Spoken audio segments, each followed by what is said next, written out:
d'une fréquence visuelle qui vient se projeter sur nos paupières. Ça va créer une imagerie. Cette imagerie va instantanément focaliser notre attention. Et donc, très rapidement, c'est pour ça qu'on appelle ça un hypnostimulateur, parce que instantanément, quasiment, on va se retrouver en état d'hypnose, tellement on est totalement, on est sorti du monde extérieur pour être totalement focalisé sur ces formes qui aspirent totalement notre attention. Donc ça, c'est le premier effet immédiat. Ensuite, je pense que vous savez tous que dans l'univers, tout est fréquence et que certaines fréquences ont un effet particulier, d'autres fréquences vont avoir un autre effet. Et ici, il y a des fréquences qui sont connues et reconnues pour avoir justement des effets relaxants ou au contraire des effets stimulants. Et donc, dans nos programmes, en fonction de l'objectif, les fréquences qui vont être proposées dans le programme peuvent être totalement différentes. Et elles ne sont jamais identiques pendant le programme, puisqu'il y a des phases. Il y a le début, il y a le milieu, il y a la fin. Et donc, il y a des phases différentes. Donc, les fréquences sont différentes pendant les séances. Et d'un programme à l'autre, les fréquences sont totalement différentes également. Donc, on a des fréquences visuelles. Alors, ces fréquences visuelles, en plus d'accaparer notre esprit, créent également ce qu'on appelle des micro-mouvements oculaires.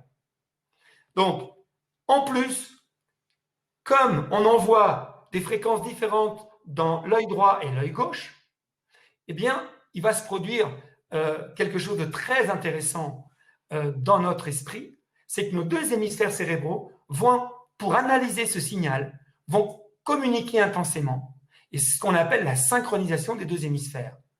Cette synchronisation va être aussi amplifiée par le son, par les fréquences sonores. Et quand je parle de fréquences sonores, pour l'instant, je ne parle toujours pas de musique et je ne parle toujours pas de voix. Ce sont des sons qui vont être envoyés en même temps dans l'oreille droite et l'oreille gauche, et ces sons vont être décalés en fréquence.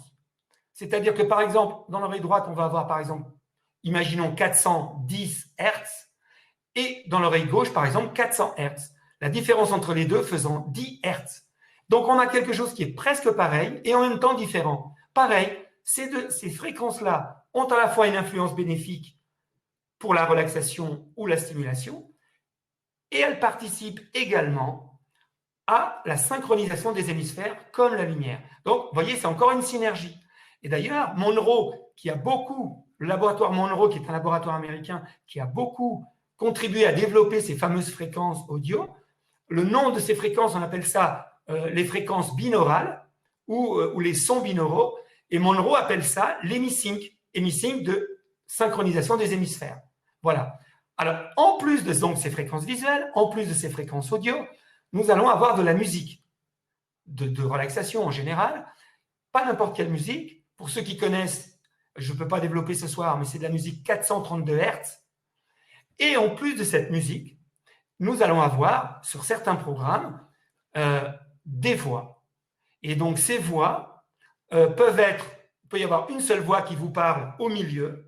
Vous pouvez avoir des voix qui parlent à gauche, qui parlent à droite. Parfois, au moment de vous faire lâcher prise, ça parle à la fois à gauche, à la fois à droite et au milieu, pour, en plus de la confusion créée par la lumière, on rajoute une confusion créée par l'audio qui fait qu'à un moment donné, la personne lâche prise, elle perd complètement le contrôle et son mental va déconnecter et elle va se retrouver dans un état où elle n'entend plus ce qui se passe.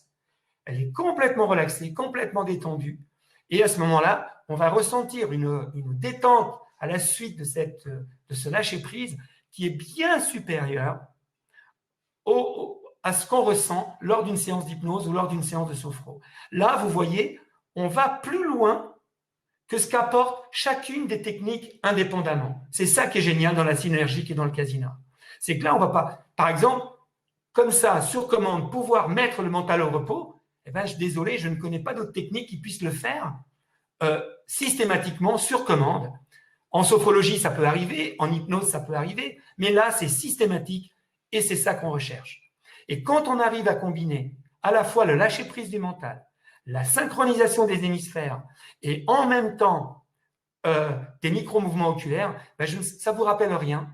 Ben ça vous rappelle peut-être le MDR pour ceux qui connaissent et ça rappelle surtout les mécanismes du sommeil paradoxal.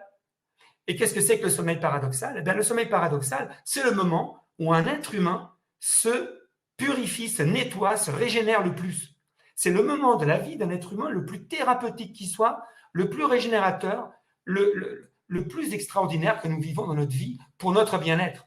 Eh bien, ici, le Kasina est capable, dans ce type de programme-là, de reproduire les mêmes bénéfices que le sommeil paradoxal, notamment au niveau de l'évacuation du stress, de tout ce qui est surcharge émotionnelle, voire dans certains cas des traumatismes.